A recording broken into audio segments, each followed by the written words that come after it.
sekolah minggu yang ada di rumah. Gimana kabar kalian? Pastinya luar biasa. Ya dong, anak-anak sekolah minggu harus selalu bersukacita dan bersemangat ya menjalani kehidupan kita sehari-hari. Nah, sebelum kita mulai materi pembelajaran Horong kita, gimana kalau kita dengar dulu lagu pujian berikut ini? Yuk kita sama-sama bernyanyi.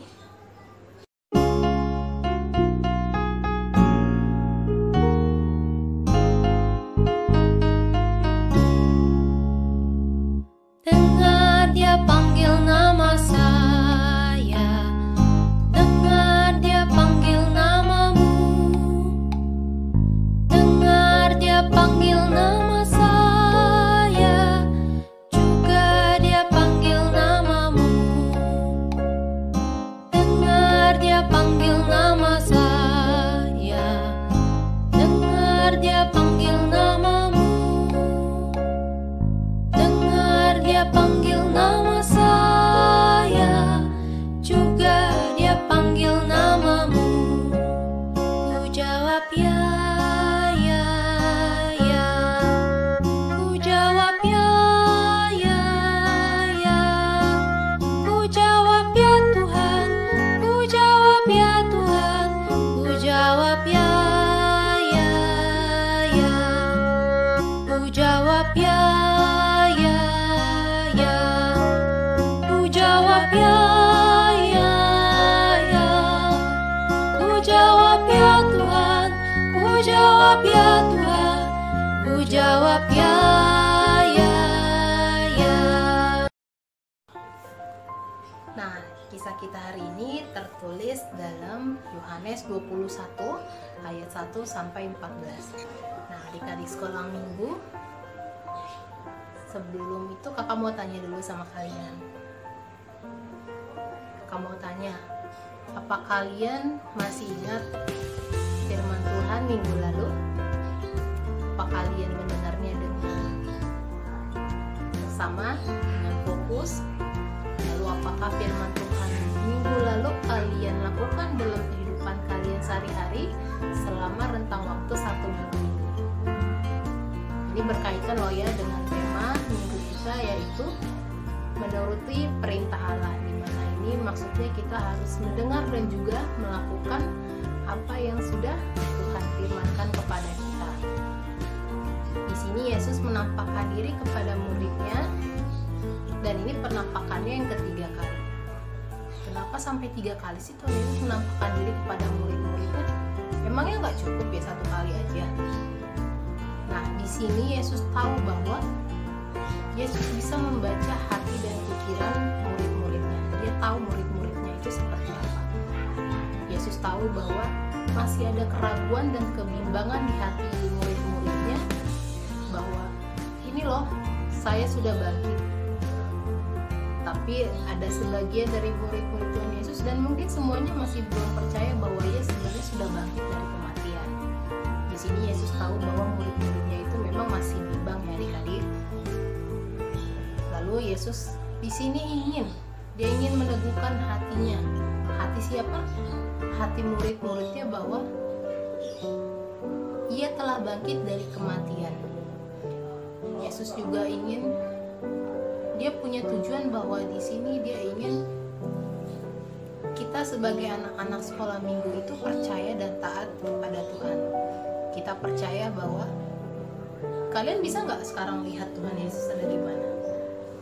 Tuhan Yesus ada di mana? Kita tidak bisa melihat dengan mata kita ya, tapi kita bisa merasakan bahwa Tuhan itu hadir di antara kita. Tuhan Yesus ada di samping kakak Ita loh sekarang. Tuhan Yesus ada di samping kakak Ita loh sekarang. Nah, Tuhan Yesus ada di samping kamu loh sekarang. Kita bisa merasakan kehadiran Tuhan Yesus itu sendiri walaupun mata kita tidak melihat Dia dengan jelas.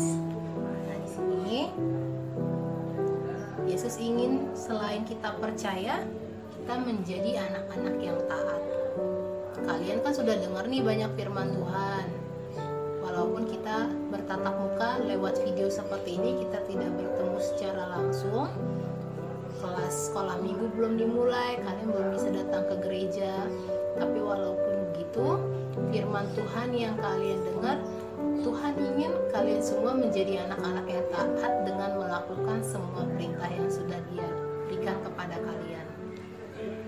Contohnya sederhana sih adik-adik, apa? Dimulai dari lingkungan rumah kita dulu aja. Misalkan mama minta tolong, Dek tolong bantuin mama dong beresin rumah. Iya mah. Nah, itu jawaban yang Tuhan Yesus senang untuk dengar. Karena apa? Kalian langsung melakukannya segera. Tapi nggak dengan kata bersungut-sungut loh ya. Siapaan sih mama? Apaan sih papa? Nah, itu bukan jawaban yang dikehendaki oleh Tuhan kita Yesus Kristus. Nah, lalu di sini selain kita percaya dan taat, kita juga sudah mendengar kisah tentang Tuhan Yesus itu sendiri. Lalu kalau kita sudah dengar, kita ngapain? Dia ingin kita juga menebarkan cerita tentang Tuhan Yesus, bahwa Ia nyata, Ia ada. Kita sebarkan kepada orang-orang bahwa Tuhan Yesus kita itu hidup, Dia mati, Dia bangkit, dan Dia juga terangkat ke surga.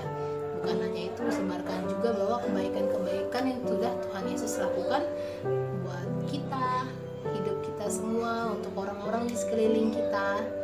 Tuhan ingin kita agar menjadi anak-anak yang penuh kasih, anak-anak yang ceria, taat, dan juga percaya kepada Dia. Nah, tapi kakak mau tanya dulu nih, setelah kalian mendengar banyak cerita tentang firman Tuhan, kakak mau tanya jujur, kalian sebenarnya senang gak sih dengar tentang firman Tuhan? Lebih seru mana dengar firman Tuhan daripada kita mendengarkan musik? Atau mungkin yang lagi disukai sama adik-adik sekolah minggu sekarang itu kayaknya main TikTok ya. Nah, Tuhan tidak melarang kita untuk beraktivitas, Tuhan tidak melarang kita untuk melakukan berbagai kegiatan, tapi di samping itu Tuhan ingin kita tetap melakukan hal-hal yang baik yang sudah Tuhan Yesus ajarkan pada kita. Kita bisa contoh dengan membantu sesama, membantu orang tua. Lalu apalagi ayo? Ada banyak hal yang bisa kita lakukan. Nah, hal-hal seperti itu adalah hal-hal yang dikehendaki oleh Tuhan, dan Dia ingin kita bertumbuh menjadi manusia yang baik, menjadi seorang Kristiani, bukan hanya KTP kita aja ya nantinya yang tertuliskan di situ kita Kristen, bukan hanya dengan tanda-tanda salib seperti ini, tapi Tuhan ingin kita menjadi pribadi yang baik kemanapun kita melangkah, apapun tujuan hidup kita nantinya, kita membawa nama besar Tuhan Yesus Kristus dalam diri kita sendiri. Nah, adik-adik sekolah minggu di rumah, sekian dulu untuk materi pembelajaran orang kita pada hari ini. Jangan lupa ya, kakak minta adik-adik untuk tetap setia mendengarkan firman Tuhan dan melakukannya dalam kehidupan kalian sehari-hari. Nah, sebelum kita tutup video ini, mari kita berdoa dulu. Tutup mata, lipat tangan, tundukkan kepala, tutup matanya. Tuhan yang baik, terima kasih banyak Tuhan untuk kasih setia yang Kau berikan kepada kami. Begitu juga dengan banyaknya kasih karunia Kau limpahkan kepada keluarga kami. Tuhan, terima kasih untuk segalanya. Kami sudah mendengarkan firman-Mu, ajarkanlah kami Tuhan untuk bisa melakukannya juga dalam kehidupan kami sehari-hari, menjadi anak-anak yang baik di hadapan-Mu, menjadi anak-anak yang baik di hadapan keluarga kami dan juga di lingkungan kami. Ajarlah kami untuk selalu terus setia melakukan hal-hal yang sesuai dengan kehendak-Mu ya Tuhan. Kami juga ingin memohon maaf Tuhan untuk segala kesalahan, pelanggaran, dan dosa-dosa yang telah kami perbuat. Hanya di dalam nama anak-Mu Tuhan Yesus Kristus kami sudah berdoa dan mengucap syukur.